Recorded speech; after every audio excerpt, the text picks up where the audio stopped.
Hey everyone, this is Dr. Drizzle and welcome to the National Parks Expedition Challenge.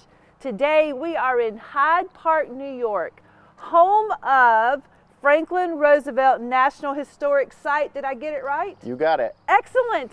We are here with Ranger Kevin, who has been living here for a very long time and is exposing me to gnats right now. They are just, I guess I'm They're just native. sweet. Okay, there we go.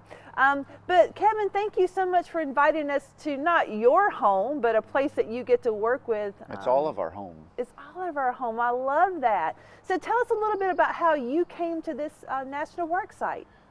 Well, it actually started when I was 13 years old on this national park site when we were working on an eagle project because I grew up here in Hyde Park, and we were working on an Eagle Scout project just off the south end of the property here and working with the Rangers, and I decided at that point that's what I wanted to do, and I went to college for it, followed through, and here I am all these years later living the dream. And how many years ago? 13. When I was 13, that was 31 years ago. Wow, and you've been here? I've been here 20 years. 20 years. So sometimes we see park rangers around the country that are park hoppers. Mm-hmm. You actually grew up here and made this your home. So this is pretty special to you, right? It is. And I think by having something like this in your backyard and growing up in this area, I think you take a lot of pride in being able to share this with visitors from around the country and around the world. Well, what is your role here? I'm a park ranger, interpretive park ranger, so I get to give the tours of the homes here in Hyde Park and share the history with the visitors that come here. So here we are at this beautiful, beautiful home. Tell us about it. So this is called Springwood, the home of Franklin Roosevelt. This was the home that he was born in, a room up on the second floor of the house here. It looked a lot different back when the house was initially built, back in the early 18-teens. And it's not actually the first Roosevelt home here in Hyde Park. There was another one just about 2 miles south of here. It was a place called Mount Hope. And that's where FDR's father, James Roosevelt, lived with his first wife, Rebecca Howland, and their son, James Roosevelt, or Rosie as he was called. And they were traveling in Europe in 1866 when word reached them that their home had burned to the ground. So they returned back to the U.S. and discovered that the house was a total loss and found a new home to live just up the road. And the main selling point of this house for James Roosevelt was a horse trotting track on the estate. And he raised prize trotting horses. So he bought the house, which at the time was about half the size. And there was 110 acres of land, a horse trotting track, $40,000 was the purchase price. And so he moved his family here. In 1867 is when this was purchased. And he lived here with Rebecca and Rosie for a number of years. She died in 1876. By that point, Rosie was grown up living in his own home. So he was alone here for about 4 years until in 1880 he met and married Sarah Delano. Sarah was from Newburgh. She moved up here and they were married 2 years after. On January 30th, 1882, Franklin Roosevelt was born in this house. So he's born, and then tell us a little bit more about his life here. He spent the first 14 years of his life here on the property, being tutored on the estate here. He would go on daily horseback inspections of the property with his father, so he would learn a lot about environmental studies and tree farming and the birds. I mean, we can hear a number of birds in the background here today. FDR was much better than I am and could tell you exactly what that bird was. He identified over 300 species of native Dutchess County birds. He started studying them at the age of 10 years old, and unfortunately studying back then meant shooting and stuffing them. Back then we didn't have the field guides or the apps that we can use today to identify birds. So he would go down on the bottom of the property here with a little notebook. He called it his bird diary. And in this diary, mind you, he's 11 years old at the time, he's writing down what time of day he was there. He'd look up at the cloud cover, how fast was the wind blowing, what birds did he see, how many male, how many female. He really took account of the world around him, and it made him a very astute observer of the world around him. And I think this would play into his political role as well. Absolutely. And just the idea of putting down the time of day and what he sees, he was basically a phonologist. He was studying the whole idea of patterns and changes over time in nature. So how cool is that for kids that are doing that right now? You could use those types of skills to become the next president of the United States. It always doesn't have to be political, but you said it did help him with his politics. Yeah, I think it taught him to see everything that was happening around him, and as a good politician, you're able to do that.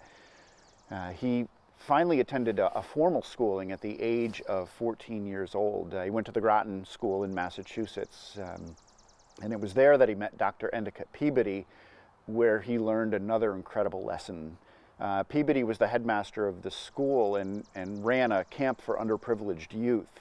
And one of the things that he had his students do, and all of his students were of privileged means, he had them work a summer at his camp for these underprivileged kids.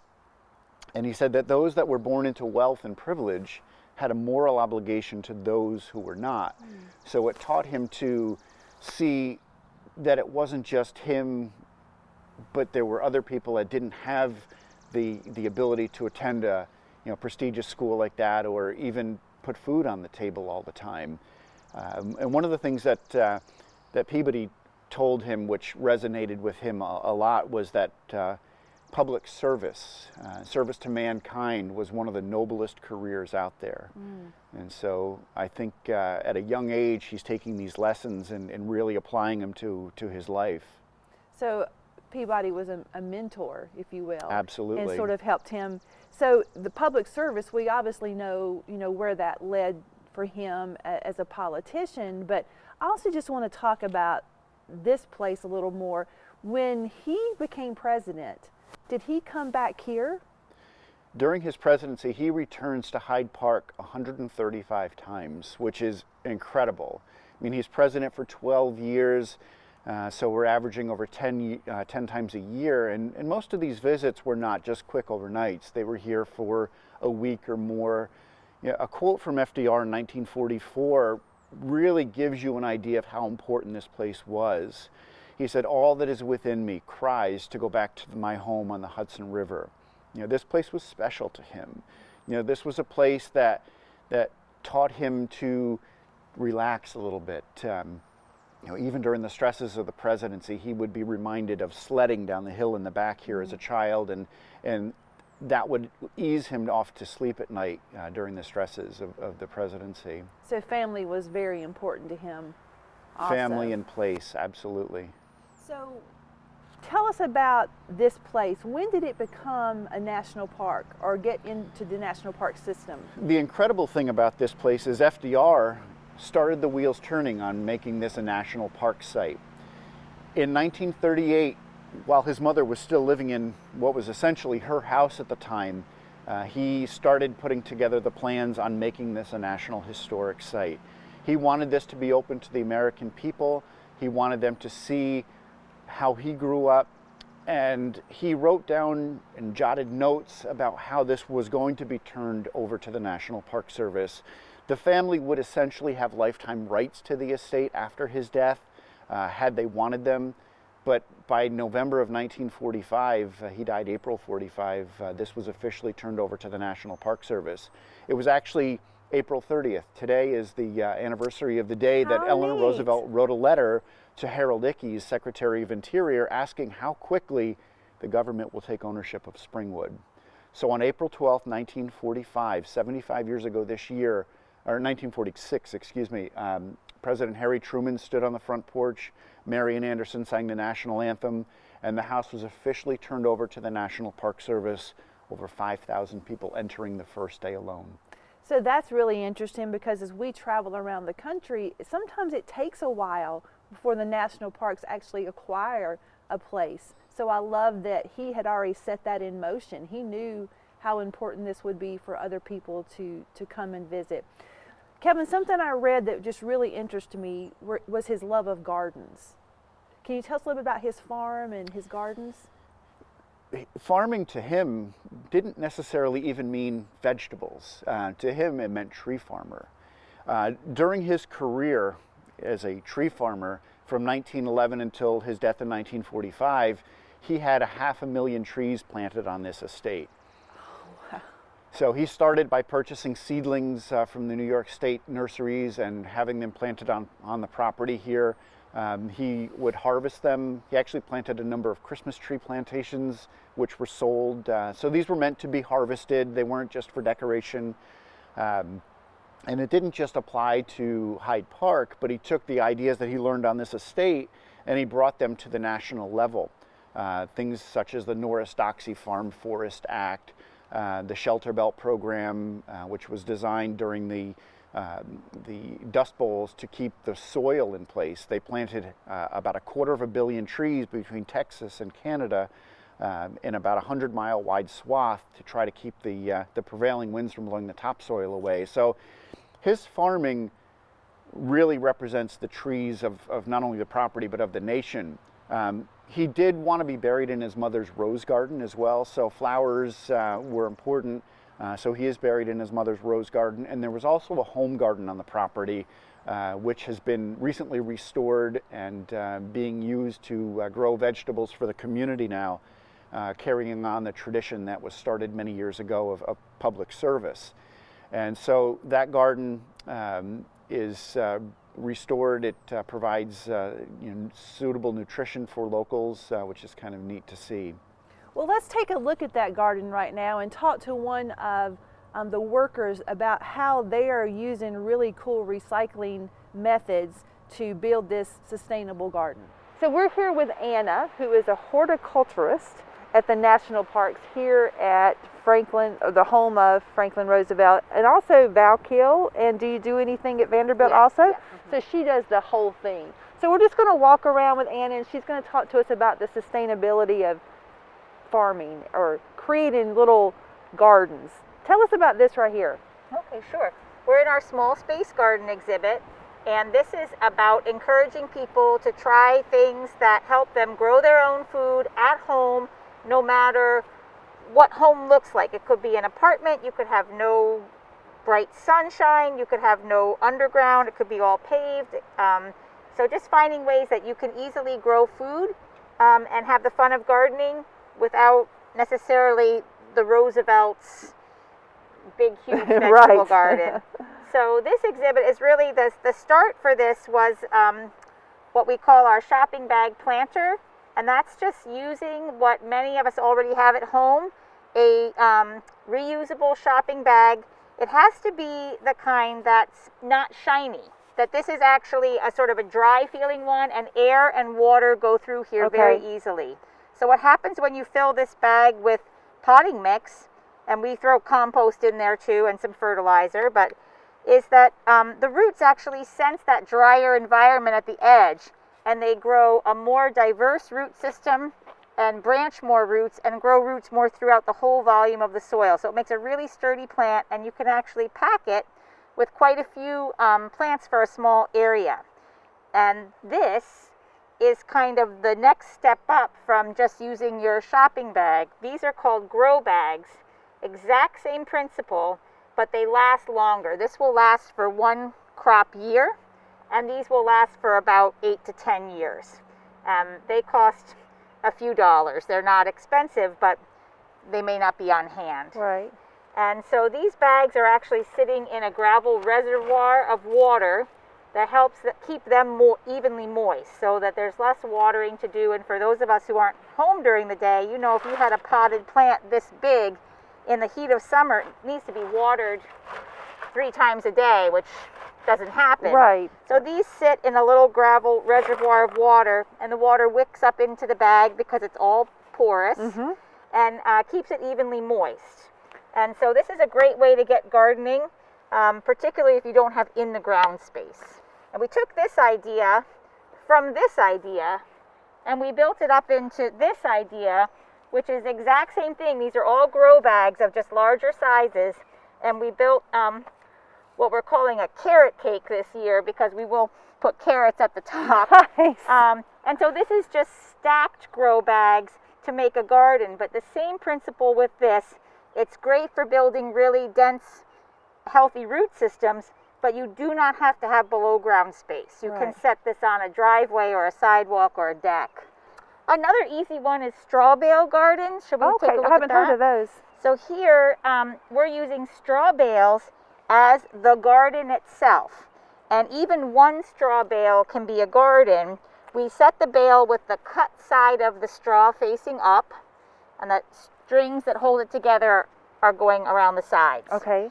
And then we just sort of push some holes into the straw and added something called compost starter. It's essentially like a organic fertilizer.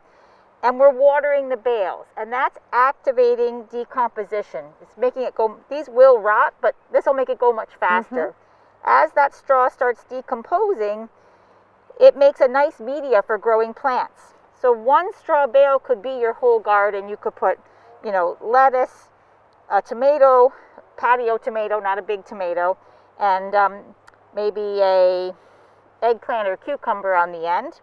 And that could be the whole garden. Or if you have room, you can do multiple bales like we have, and we'll plant this out as kind of a little garden design. So there's sort of like a nice little unit of block that you can play around with for patterns and design, or you can just do one. At the end of the year, this straw bale can just go in the compost. It's just going to be done enough that it'll just rot away. So again, a great idea for getting started if you don't really have the in-ground growing space. This is very interesting. This is our African keyhole compost garden. This was developed by CARE in, I think, Zimbabwe. And it was about, in very dry conditions, being able to have an accessible place to grow food under low water and low nutrient. So building something up with the materials you have. We use plywood and small boards from old stakes, but you could do this with rock or sticks or whatever, anything that would hold the volume of soil. We put a little notch in it so it's easy to get in here. If you have any issues with accessibility, you could sit and garden in this garden, or it's just easy to stand and reach everything. And the center of the garden is a compost bin. So this is hardware cloth, and everything that we throw in there for kitchen scraps becomes the compost. It fills up pretty quickly over the spring, and then that breaks down, and the water and nutrients help keep this all moist and feed the plants. So it's really nice for being a conserving and efficient garden, and you know, located close to home. You've got a place to drop the kitchen scraps and harvest the meal all at once. So kids, we have a lot of ways that you can build your sustainable garden for our STEM challenge. We will add some more resources to this. We want to thank our friend Anna for coming, and we are now getting a rainstorm out here, which the plants need, but I don't. I want to go home right now and plant a garden. That is exciting stuff. I could do that. I could make things live. But you know, it had me thinking, what about victory gardens? Can you tell us a little bit about those? Because I know our kids are reading about that in their history classes. Victory gardens were really important during World War II. It was an idea that was brought forth to help the war effort for those that weren't old enough to serve overseas or work in the factories. Everybody could plant a garden and provide sustainable nutrition for the country at a time of need. And victory gardens became very important and gave an opportunity of service to those who may not have been able to help otherwise. So I think we found our STEM challenge. So we know that FDR loved nature. He loved his family. He wanted to provide a legacy for people after he was gone that could be outside and enjoy nature. This place, he thought that serving others was important. He wanted to make sure that we were kind and compassionate. That's sort of what I'm reading and hearing about him. So our STEM challenge today is going to be to design your own community sustainable garden. So no matter where you live, if you're in a rural area, if you're in an urban, if you live in an apartment building in downtown big city, we want you to think about what vegetables you could grow, what food could you grow to sustain your family, or be compassionate like Franklin Roosevelt and give this food away. So we want you to think about what materials you're going to use, what space you will have to use your garden or to plant your garden, and think about, would you build it vertical? If you don't have a lot of space, what could you use? Are you going to use hydroponics? Are you going to use aquaponics? Are you going to be a organic farmer? We just want you to think outside of the box. We want you to design your plans for this and then take it to your parents, to your school, to your community leaders, and see if they will let you implement that plan. Now, we know here at Franklin Roosevelt Home that they're actually using this garden and giving this food away, or giving it away at a good price to people that may not have vegetables or a place to get vegetables of their own. So we want to see what you can do to make that dream of Franklin Roosevelt of being good to all people, being compassionate, sharing the love of nature to people in your own neighborhood. So Kevin, there's kids right now that are saying, Kevin's a nice guy, but he's been there 20 years. I think I might want his job. So what advice can you give our students about how they can start preparing now for a career in the national parks? You can tell them right there. Well, I guess the most important thing is don't be afraid to dream. You know, get involved, find an interest, and start off by volunteering. Find things that you enjoy, and you'll have the easiest time of your life at work. This career has been incredible to me. I've met wonderful people from around the country and around the world, and it's just incredible sharing stories.